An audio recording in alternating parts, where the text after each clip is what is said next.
नमस्कार दोस्तों, आपका स्वागत है अपने YouTube चैनल यूनिक में। ये 11वां लेक्चर है यूपीएससी हिंदी क्विज का।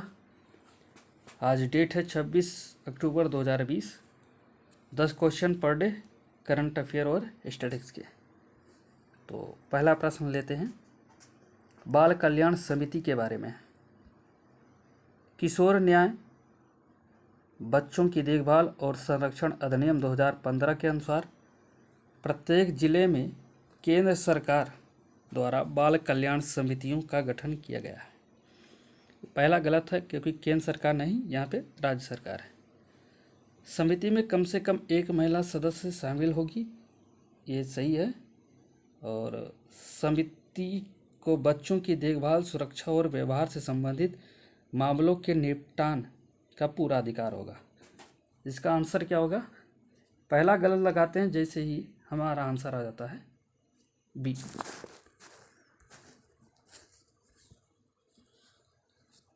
किशोर न्याय बच्चों की देखभाल और संरक्षण अधिनियम 2015 की धारा 27 से 1 के अनुसार राज्य सरकार द्वारा प्रत्येक जिले के लिए शक्तियों के प्रयोग और कर्तव्यों के निर्वहन के लिए बाल कल्याण समितियों का गठन किया जाएगा। समितियों की संरचना क्या होगी? एक अध्यक्ष होगा, 4 अन्य सदस्य जो राज्य सरकार द्वारा नियुक्त किए जाएंगे, जिनमें से कम एक महिला और दूसरा बच्चों से संबंधित मामलों का विशेषज्ञ होगा। अगला प्रश्न एससीओ के बारे में है। संघाई सहयोग संगठन भौगोलिक कवरेज और जनसंख्या के मामले में एससीओ विश्व का दूसरा सबसे बड़ा क्षेत्रीय संगठन है। ये गलत हो जाता है क्योंकि दूसरा नहीं, पहला है। ठीक है। और हेड ऑफ स्टेट काउंसिल राष्ट्रीय अध्यक्षों की परिषद एससीओ की सर्वोच्च निर्णयकारी निकाय है, ये सही है। और एससीओ संयुक्त राष्ट्र महासभा में पर्यवेक्षक रहा है, ये भी सही है। जैसे ही हम पहला प्रश्न में ये पहला कोटेशन जो दिया गया है, इसको अगर गलत लगाते हैं तो वैसे ही हमारा आंसर आ जाता है सी। तो एससीओ एक यूरेशियन अस्थायी अंतर सरकारी अंतरराष्ट्रीय संगठन है जिसका गठन 2001 में किया गया। इसे पूर्व के गठन अलायंस ऑफ ईस्ट कहा जाता है और ये विश्व का सबसे बड़ा क्षेत्रीय संगठन है। यूरेशियाई महाद्वीप का 3/5वां और मानव आबादी का लगभग आधा हिस्सा है। भारत और चाइना तो इसमें है ही है, जो कि ये 2 विश्व की सबसे बड़ी आबादी वाली है। इसके साथ में यूरेशिया का जो बड़ा भाग है रसिया, वो भी इसमें है, और चाइना है, भारत है।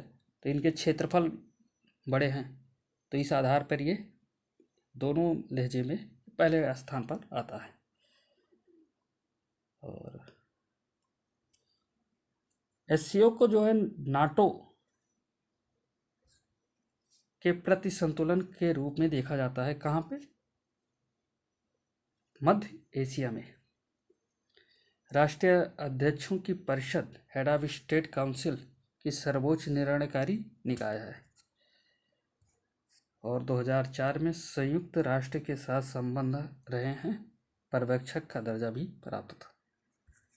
अगला प्रश्न प्रोडक्शन लिंक्ड इंसेंटिव स्कीम उत्पादन से जुड़े प्रोत्साहन योजना। राष्ट्रीय इलेक्ट्रॉनिक्स नीति 2019 के तहत इलेक्ट्रॉनिक्स और सूचना प्रौद्योगिकी मंत्रालय माइटी ने बड़े पैमाने पर इलेक्ट्रॉनिक विनिर्माण के लिए उत्पादन से जुड़े प्रोत्साहन योजना लागू किया है। इसको हम ऐसे छोड़ दे रहे हैं। अगला देते हैं। यह योजना भारत में निर्मित मोबाइल फ़ोन और निर्दिष्ट इलेक्ट्रॉनिक घटकों की वृद्धिशील बिक्री पर 4 से 6% की प्रोत्साहन राशि प्रदान करती है। ये भी हम छोड़ दे रहे हैं। यह योजना केवल घरेलू कंपनियों के लिए लागू है। इसमें हम डाउट कर सकते हैं, केवल घरेलू कंपनियों के लिए, जबकि ऐसा है नहीं हकीकत में। जबकि घरेलू कंपनियों के लिए हम इतना बड़ा उत्पाद तो पैदा कर नहीं पा रहे हैं अभी मोबाइल के लिए। और चाइनीज़ कंपनियां हमारे मार्केट में छाई हुई हैं। जो टॉप क्लास की 5 मोबाइल हैं उनमें में से 4 मोबाइल चाइनीज़ कंपनियां हैं। तो केवल घरेलू कंपनियों के लिए इलेक्ट्रॉनिक सामान या मोबाइल वगैरह की बात की जाए तो ये सही नहीं होगा। तो तीसरा को हम गलत लगाते हैं, और जैसे ही तीसरे को हम गलत लगाते हैं हमारा आंसर आ जाता है ए।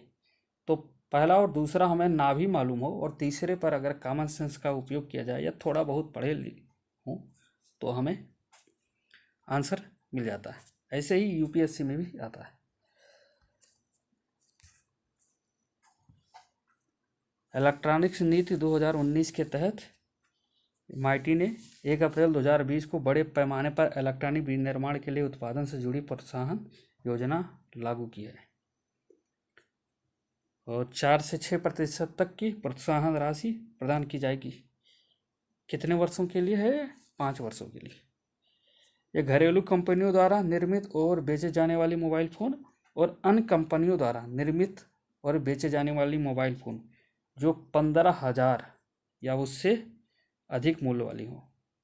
ठीक है, अन्य कंपनियां यानी जो भारत में उनका पंजीकरण हुआ हो, वो ऐसी कंपनियों के लिए बात की जा रही।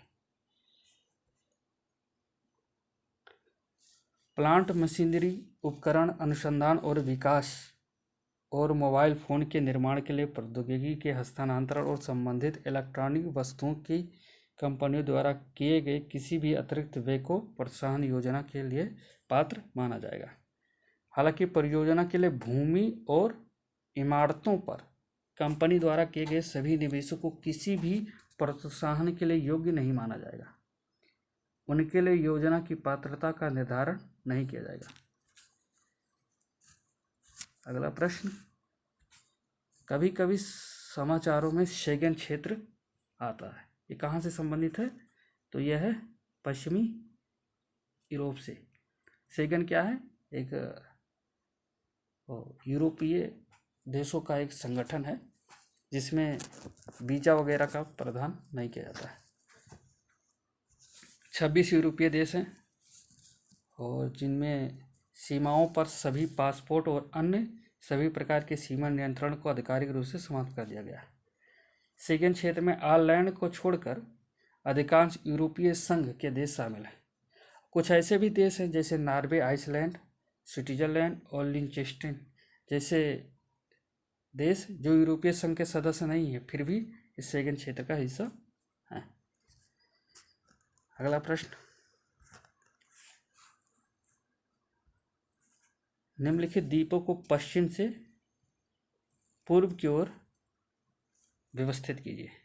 सुमात्रा सबसे पहले होगा, फिर जावा होगा और सुलावेसी द्वीप। तो इसका आंसर क्या हो जाएगा? 1, 3, 2 सी हो जाएगा। ये रहा सुमात्रा और ये जावा और एक कौन सा था? सुलावेसी। ये रहा। अगला प्रश्न, बिग बैंग द्वारा निर्मित प्रसारण वर्तमान में भी जारी है? बिल्कुल जारी है। और बिग बैंग के बाद ब्रह्मांड अत्यधिक अपारदर्शी हो गया और वातावरण के निर्माण तक तापमान में वृद्धि होने लगी। ये गलत है। उपरोक्त कथनों में से कौन सा सही नहीं है? तो इसका आंसर क्या हो जाएगा? बी। यही गलत है और यही सही नहीं है। इसका आंसर बी हो जाएगा। बिग बैंग ब्रह्मांड के विकास में निम्नलिखित चरणों को दर्शाता है। पहले क्या हो कि सूक्ष्म गेंद एक परमाणु के रूप में एक स्थान पर अकल्पनीय रूप से सूक्ष्म मात्रा, अनंत तापमान और अनंत घनत्व के साथ मौजूद था और उसके बाद उसमें विस्फोट हो गया। यह माना जाने लगा है कि 13.7 बिलियन वर्ष पूर्व यह घटित हुआ और 1 सेकंड के भी कई हिस्से किए जाएं उतने ही देरी में इसका तेजी से विस्तार हुआ। इसके बाद विस्तार की गति धीमी हो गई। बिग बैंग की घटना से पूर्व 3 मिनट के भीतर पहला परमाणु का निर्माण शुरू हुआ।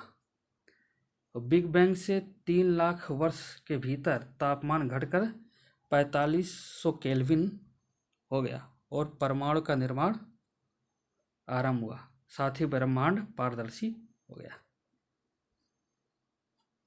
अगला प्रश्न समशीतोष्ण वर्षा वन के बारे में है। समशीतोष्ण वर्षा वन तटीय पर्वतीय क्षेत्रों में पाए जाते हैं, ये सही है। शीतल तापमान और अधिक स्थिर जलवायु अपघटन को धीमा कर देते हैं, जिससे अधिक पदार्थ जमा हो जाते हैं, ये भी सही है। समशीतोष्ण वर्षा वन विश्व में सर्वाधिक जैविक रूप से विविध स्थलीय पारिस्थितिकीय तंत्र है, यह गलत है। सबसे ज़्यादा जो है इसका आंसर क्या होगा, सी हो जाएगा। और सबसे ज़्यादा जो है उष्णकटिबंधीय में पारिस्थितिकी तंत्र अधिक है। उष्णकटिबंधीय वर्षा वन विश्व में सर्वाधिक जैविक रूप से विविध स्थलीय पारिस्थितिकीय तंत्र है। अगला प्रश्न लेते हैं।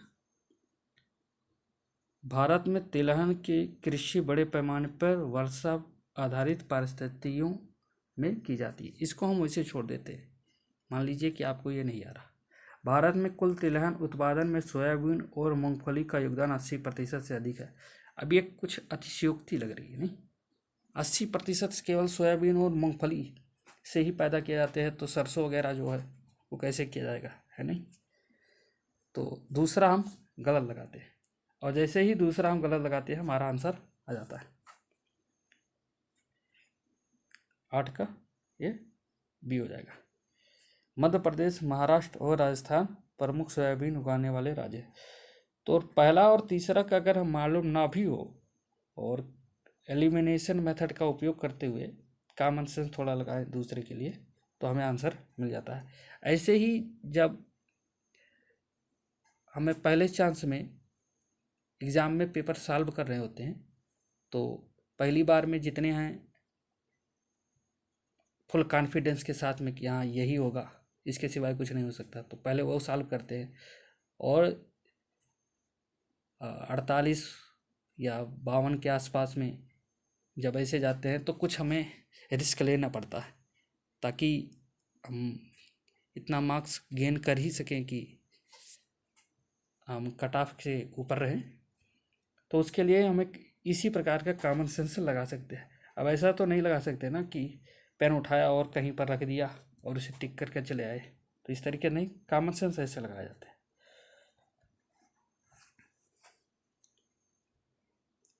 आंध्र प्रदेश मूंगफली, गुजरात मूंगफली, हरियाणा सरसों, कर्नाटक मूंगफली, मध्य प्रदेश सोयाबीन, महाराष्ट्र सोयाबीन, राजस्थान सरसों और सोयाबीन, तमिलनाडु मूंगफली, यूपी सरसों, पश्चिम बंगाल सरसों देश के कुल तिलहन का उत्पादन का 90% से अधिक योगदान देते हैं। और अधिकांश तिलहन की खेती वर्षा आधारित पारिस्थितिकीय तंत्र 70% की जाती है। अगला प्रश्न, निम्नलिखित में से कौन से झील उत्तरी अमेरिका के महान झील के क्षेत्र का हिस्सा नहीं है? इरा झील है, और ग्रेट स्लेव लेक ये नहीं है, यही नहीं है। मिशिगन भी है, ओंटारियो भी है, तो इसका आंसर क्या हो जाएगा? मौका बी। महान झील को लॉरेंटियन ग्रेट लेक्स और नॉर्थ अमेरिका ग्रेट लेक्स के रूप में जाना जाता है। इसमें सुपेरियर ये रहा, और मिशिगन, ह्यूरन और इरी, ओंटारियो, तो ये पांचों जो है महत्वपूर्ण है। कनाडा, ऊपर कनाडा है और यहाँ पे यूएसए। चलते हैं, आज का आखिरी प्रश्न लेते हैं। काजीरंगा राष्ट्रीय उद्यान से होकर कौन कौन सी नदियाँ निकलती हैं? ब्रह्मपुत्र निकलती हैं, और डिप्लू भी निकलती हैं, धरल नहीं, ये नहीं निकलती, मोरा डिप्लू ये भी निकलती हैं, रांगपो ये नहीं निकलती हैं। आंसर क्या हो जाएगा? डी। ये ब्रह्मपुत्र नदी रही बड़ी वाली। ये क्या है? डिपलू रिवर ये रही। मोरा डिपलू कहाँ है, ये यहाँ रहा। और मोरा धनसरी ये रही। तो आज का ये डिस्कशन यहीं पर समाप्त करते हैं। Thank you very much.